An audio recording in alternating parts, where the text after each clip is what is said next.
লম্ববৃত্তাকার শঙ্কু আকৃতির একটি তাঁবু তৈরি করতে ৭৭ বর্গমিটার ত্রিপল লেগেছে।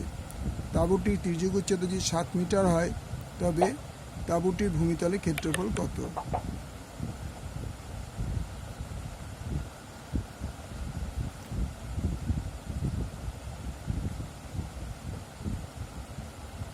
এটা একটা তাঁবু টাঙানো হয়েছে।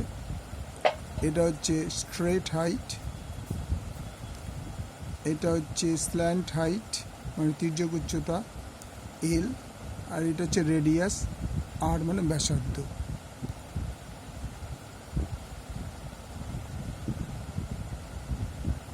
লম্ব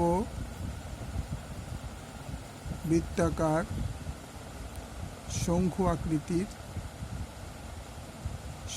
আকৃতির তাঁবুটির পার্শ্বতলের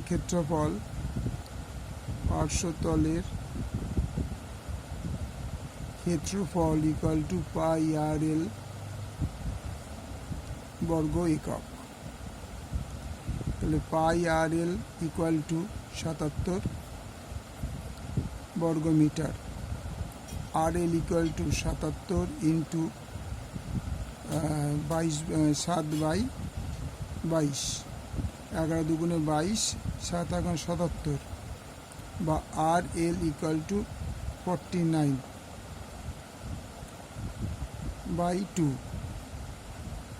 আচ্ছা, এবার এল বলে দিয়েছে 7 metre, r into 7 equal to 49/2। এখানে লিখে দেওয়া উচিত এল ইকুয়াল টু 7 মিটার। তো এল এর জায়গায় 7 মিটার বসালাম। তাহলে আর ইকুয়াল টু 49/2 ইন্টু 7, তাহলে 7 7 49, বা আর equal to 7/2 equal to 3.5 metre. এটাই কী বললো? এটা বেরিয়ে গেল তোমার ব্যাসার্ধ। সুতরাং ভূমিতলের ক্ষেত্রফল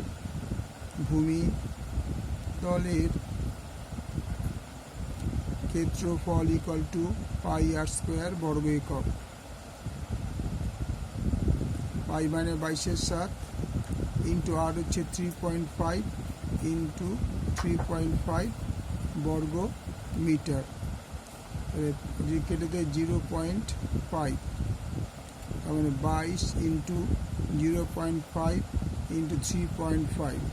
তাহলে আমরা 22কে 0.5 দিয়ে গুণ করি। 5 2 10 0 তোমার 1, 5 2 10 আর 1 11, 0 0 0 0, তার মানে 1 1 0। কটা পদদশমিক? একটার পদদশমিক, তার মানে 11 ইন্টু 3.5 বর্গ মিটার। এবার 3.5কে 11 দিয়ে গুণ করো। 5 অক্ষে 5, 5 অক্ষে 5, 3 অক্ষে 3, 3 অক্ষে 3, 5 8 3 কটা পদদশমিক? দুটো পড়ে, 5 8, তাহলে 3.85 বর্গ মিটার।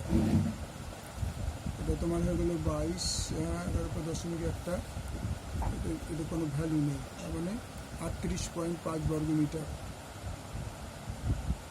38.5 বর্গ মিটার। ওকে।